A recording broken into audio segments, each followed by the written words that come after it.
므낫세와 그 아몬의 뒤를 이어서 아몬의 아들 요시야가 남유다의 왕이 되었습니다.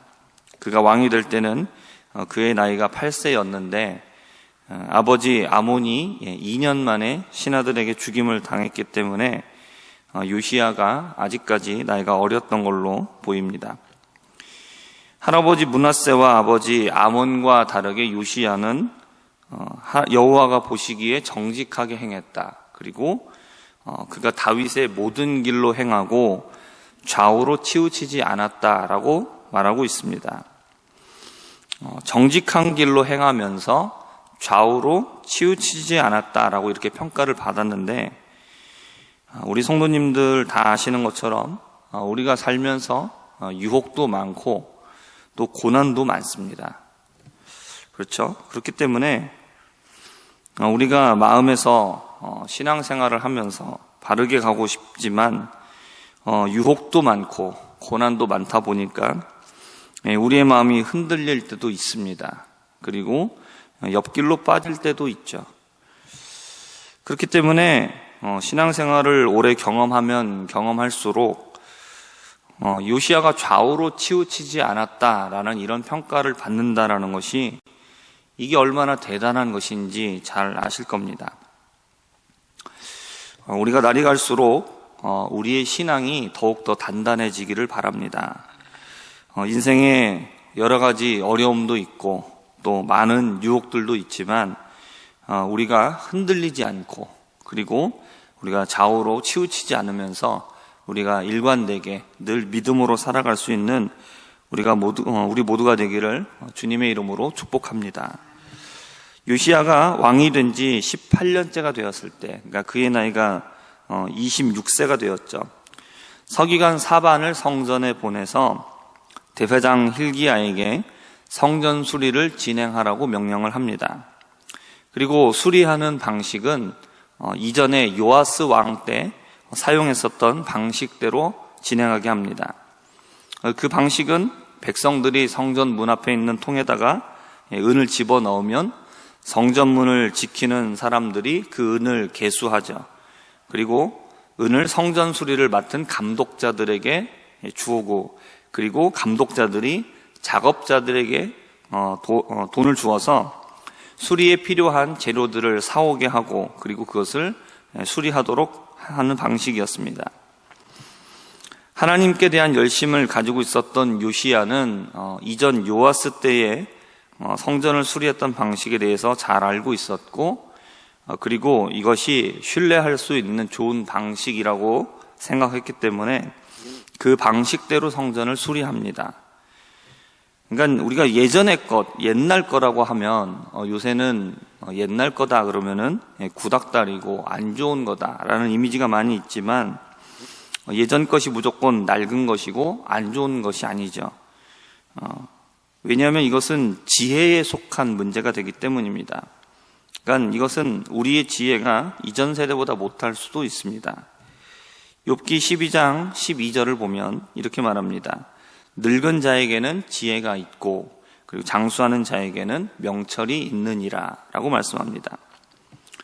무조건 예전의 것이 또 그렇다, 좋다고 할 수 있느냐? 또 그것은 아닙니다. 그러나 우리가 이전 세대의 모습들 중에서 지혜롭고 좋은 것이 있다라면 그것은 우리가 계승해야 되는 것이죠. 잘못된 것이 있었다. 그러면 그것은 버려야 합니다. 근데 이것은 고쳐서 쓸 수 있겠다. 그러면 더 좋아지겠다. 그러면 그것은 고쳐 쓰면 됩니다. 중요한 것은 무엇이냐면 옛날 거다. 그래서 무조건 안 좋은 거다. 낡은 거다. 이런 것이 아니라 말씀에도 나와 있는 것처럼 늙은 자에게는 뭐가 있습니까? 지혜가 있습니다. 삶을 경험했기 때문에 성공을 했건 실패를 했건 그것을 통해서 깨닫고 경험하고 알고 있는 지혜가 있습니다. 그렇기 때문에 나이가 많으신 분들은 그 지혜를 물려주시면 됩니다. 그것이 삶을 살아가는데 어떤 것보다도 더 중요한 일이 되기 때문입니다. 그리고 우리가 젊은 세대들은 어떻게 되겠습니까? 나이가 많으신 늙은 분들에게 지혜를 배워야 됩니다. 그래서 그 지혜를 배우고 그래서 이전 세대의 좋은 모습들을 잘 배우고, 그리고 또 이것은 이렇게 하면 더 좋겠다라고 생각하는 것들이 있다면 그것을 잘 받아서 더욱더 좋은 모습으로 바꿔나가면 됩니다. 요시야의 명령을 따라서 성전 수리를 하고 있었는데 성전에서 율법책이 발견되게 됩니다. 대제사장 hil기야가 서기관 사반에게 이것을 줍니다. 그리고 사반은 왕에게 이것을 보고하고 내용을 앞에서 읽게 됩니다. 이때 요시야가 율법책의 말을 듣고 곧 자신의 옷을 찢었다라고 말합니다. 요시야는 지금 자신과 유다가 율법책에 기록된 대로 행하지 않고 있다라는 것을 깨달았기 때문입니다. 그리고 대제사장과 그리고 신하들을 여선지자인 훌다에게 보내어서 이 말씀에 대하여 물어봅니다. 요시야는 말씀 앞에서 겸손한 모습으로 하나님의 처분을 구합니다. 자신은 왕이었습니다. 하지만 말씀 앞에서 잘못된 것을 깨닫자마자 곧바로 회개하는 모습을 보여줍니다. 요시야가 다윗의 모든 것을 다 따라갔다라고 말하고 있는데 다윗도 그랬죠. 하나님의 말씀을 들었을 때에 당신이 바로 그 사람입니다 라는 그 지적을 들었을 때에 어떻게 합니까? 바로 회개하는 모습을 보이죠. 다윗이 죄를 지었지만 비록 죄를 짓긴 했지만 하나님 앞에 겸손한 마음이 있었다라는 것이죠. 요시야도 마찬가지입니다.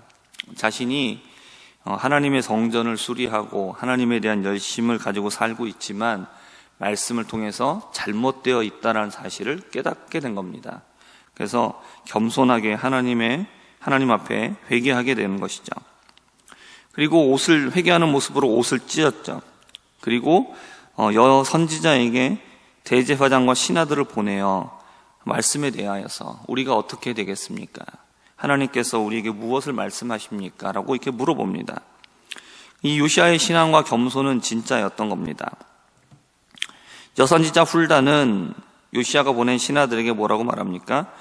요시야가 읽었었던 그 책의 말씀대로 하나님께서 행하실 것이다 라고 말합니다. 이 백성들이 나를 버리고 다른 신에게 분향하며 우상을 섬겼습니다. 그리고 그들의 손의 모든 행위로 나를 경노하게 했기 때문이다. 그들의 손의 모든 행위는 그들이 우상을 섬길 건 또 말하고 있지만 그들이 삶에서 악한 일들을 했다라는 겁니다. 남을 속이고 빼앗고 이런 일들을 행했다라는 것이죠. 유다 백성들이 여호와를 버리고 다른 신을 찾았습니다. 잘못된 신앙을 가지고 있었습니다. 그렇기 때문에 이들은 그들의 삶에서도 악한 일을 행했습니다. 우리의 삶에서의 모습은 우리가 가지고 있는 신앙을 통해서 나타나게 됩니다. 우리가 가지고 있는 신앙이 어떠냐에 따라서 우리의 삶의 모습도 그렇게 드러난다는 겁니다. 우리가 하나님 앞에서 바로 서 있으면 우리의 삶이 변화되고 우리의 인성이 변화됩니다. 그리고 삶에 대한 우리의 자세도 변화됩니다. 하나님을 믿는다고 말하면서 그 믿음이 의심받을 수 있는 것은 무엇이냐면 삶에서 변화가 나타나지 않는 겁니다. 어떤 사람은 너무 쉽게 말하면 망가져 있기 때문에 멀리 떨어져 있기 때문에 변화되고 있지만 아직까지의 모습으로 보면 여전히 이 사람이 정말 하나님 믿는 사람이 맞을까 싶을 만큼 아직까지 부족한 사람이 있을 수 있습니다. 반면에 어떤 사람은 그냥 너무너무 잘하는 사람들 있죠. 법 없이도 살만한 사람이다.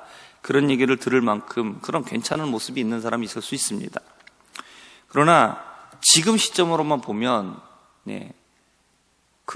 더 선한 모습에 가까이 있는 그 사람이 칭찬을 받겠죠.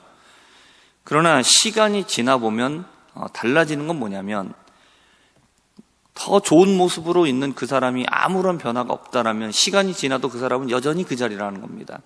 하지만 지금의 기준으로 보면 정말 저 사람은 아닌 것 같다라는 생각이 들 만큼 별로인 사람인데 시간이 지나면서 계속해서 그의 삶에 그의 인성이 계속 변화되면 시간이 지나면 지날수록 어떻게 됩니까?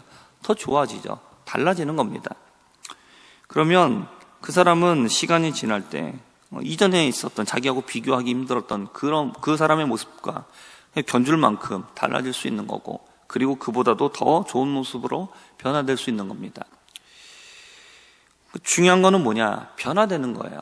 우리가 신앙을 갖고 있다라면, 정말 하나님을 믿고 있다라면 지금의 모습보다 시간이 지났을 때 뒤를 돌아보니까 달라졌구나. 이거를 나도 알고 남도 알 수 있는 겁니다. 그럼 이건 진짜 신앙이 있는 사람이에요. 그러나 지금의 모습은 괜찮아 보입니다. 근데 시간이 지나도 달라지는 게 없습니다. 변화되지가 않아요. 그러면 그 사람은 어떠냐? 그의 신앙이 의심이 될 수밖에 없다는 것이죠. 우리는 계속해서 우리의 삶 속에서 변화가 나타나야 됩니다. 우리가 지금 시점으로 봤을 때 실수를 할 수도 있고 죄를 저지를 수도 있고 잘못을 할 수도 있습니다. 그러나 중요한 건 뭡니까? 깨닫는 거죠. 회개하는 마음이죠. 그리고 또 시간이 지나고 나서 어떻게 하는 겁니까? 이전에 했었던 그런 실수와 죄와 잘못을 되풀이하지 않으려고 애를 쓰고, 그리고 이전보다 더 나아지는 모습이 있다는 것이죠. 그게 바로 신앙을 가진 자의 모습입니다. 우리 안에 계속해서 살면서 변화가 나타나게 되기를 바랍니다. 훌다는 이어서 말합니다.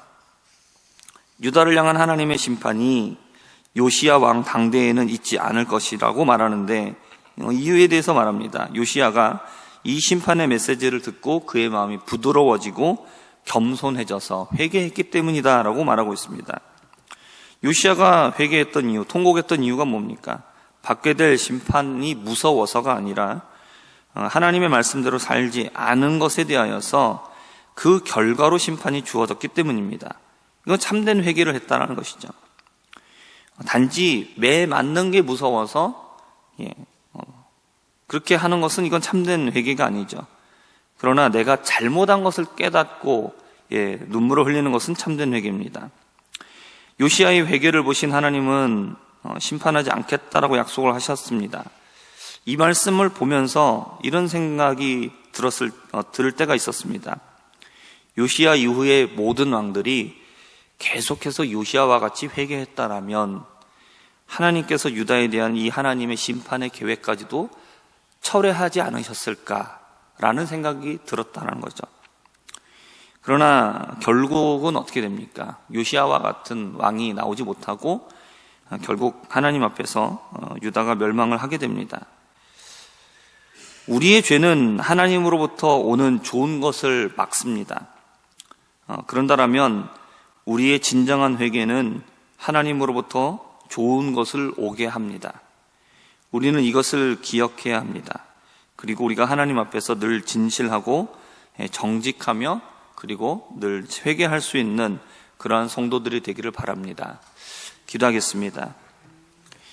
하나님 아버지, 우리가 오늘 요시야의 모습을 살펴보면서 우리가 하나님의 말씀대로 살기를 애썼던 요시야와 같이 우리도 요시야와 또 다윗과 같이 늘 하나님의 말씀을 마음에 품고 그리고 말씀을 따라 살기를 애를 쓰는 우리 모두가 되기를 소망합니다. 좌우로 치우치지 않을 수 있도록 붙잡아 주시고, 하나님, 우리가 늘 하나님의 말씀을 사랑하며 그리고 하나님의 말씀이 우리를 지적할 때에 즉시로 회개하며 늘 하나님의 은혜를 구할 수 있는 겸손한 사람들 되게 하여 주옵소서. 예수님의 이름으로 기도합니다. 아멘.